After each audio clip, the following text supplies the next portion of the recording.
Jo Ankier for Seconds Out. Eddie, great to see you. Quick turnaround back from Quebec. Tough trip on many accounts. How are you feeling, first of all? Yeah, good. A bit tired, but obviously a great press conference today. And Callum did everything he could. Come up short, which is never something to be ashamed of at the highest level. But Beterbiev was too good. I said in an interview, it's like you're fighting a machine. He wasn't breathing. He was so strong, and you got to put a dent in him. And Callum wasn't able to do it, and ultimately got overrun. I saw some comments from Callum after the fight that alluded to maybe being construed as retirement-esque. I imagine you saw those comments too. What do you think is the future for him? I mean, he's brand new to light heavyweight. Yeah, there's some big fights for him domestically. We're talking about the Queensbury Rematch Room show, and Callum Smith against Yard is a great fight.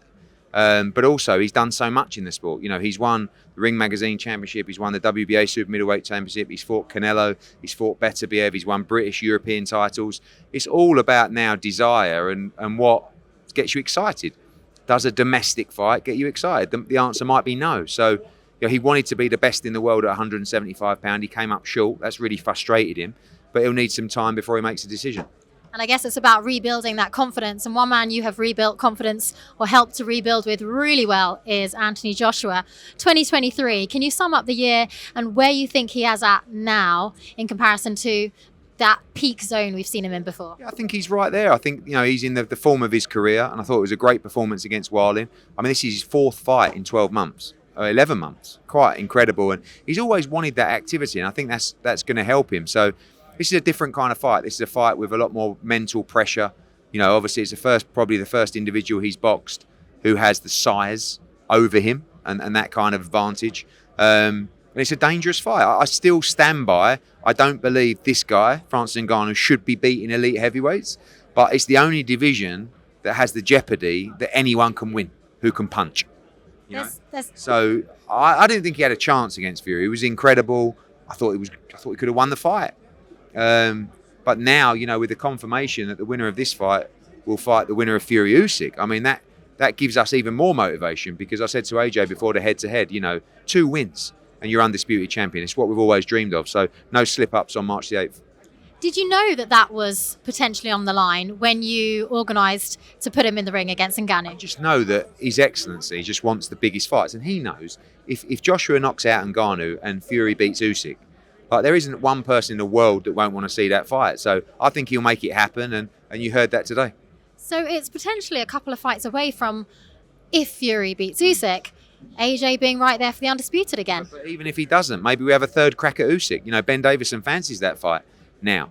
But I hope Tyson Fury does it, because that's the one we all want. Again, I saw an interview where AJ, it was a TNT Sports interview, alluded to wanting a third world title, but feeling that the undisputed had run away from him.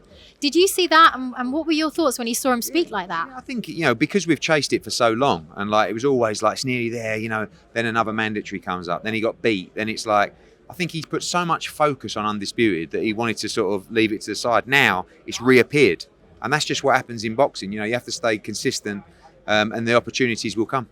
Exciting times. Ngannou has this devastating punch power. I think he's even broken some kind of recorded record for it. In terms of styles make fights, how do you see this playing out? What's AJ's best strategy?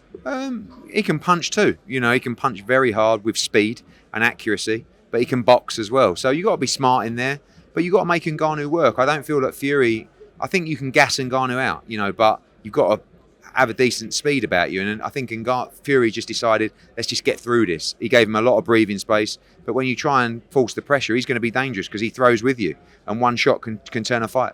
Candidly, how nervous are you for this one? Very, especially with knowing that if we win this fight, we get the winner of Fury Usyk. So any fight makes me nervous, but when you're in with a big puncher, there's always a lot of jeopardy. And also the unknown factor. We expect him to be improved since the Fury fight, don't we? Good news that we now have some tape to work on, but bad news, his confidence must be through the roof after that Fury fight, and this is a guy that's mentally very strong. Benn Davison is brilliant at analysing fighters, breaking down those opponents. He's got a little bit of footage to work with. What do you make of the Benn Davison matchup with AJ, and do you see that as being a long-term matchup? Yeah, they worked fantastically well for the Otto Wilding fight. Ben is very good at breaking down fights, and AJ needs that those tactics drummed into him in the right way to have the belief in the fight. So did a great job, and I expect him to do another great job in this one. Is there any rematch clause for this one? No. Nothing. Okay. And tell me about the TV deal. How does it work? Who'll be at the forefront TV-wise? Yeah, that's something that we'll work on with His Excellency and George and Frank Warren. You saw DAZN own the rights last time, but also sub-license it to TNT. Could be a similar arrangement for this one. I'm sure there'll be an official announcement soon. And how are you enjoying or feeling about working alongside Queensberry? We're seeing these iconic world peace in boxing pictures with you. It's refreshing, and obviously we've got this plan now to do a Matchroom v Queensberry show, 5v5, and it's a great opportunity for our fighters. And competition's great, but we're seeing a lot of these fights come together, and we're all very excited to work together. Indeed. One fight we thought AJ was going to be taking next was, well, aside from the Wilder opportunity, was Hrgovic for the IBF mandatory. Is that still something on the cards, maybe later this summer? Yeah, for sure. Hrgovic is going to get his shot.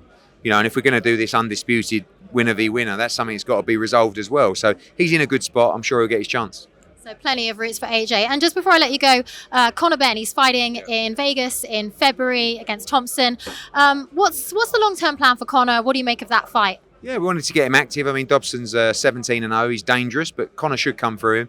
And then we want to put him back out in April in a big fight. If we can't get Eubank, he wants all the big guys at 147, and looking for him to make an impressive performance in February in Vegas. Okay, brilliant. Thank you so much, Eddie. Good luck.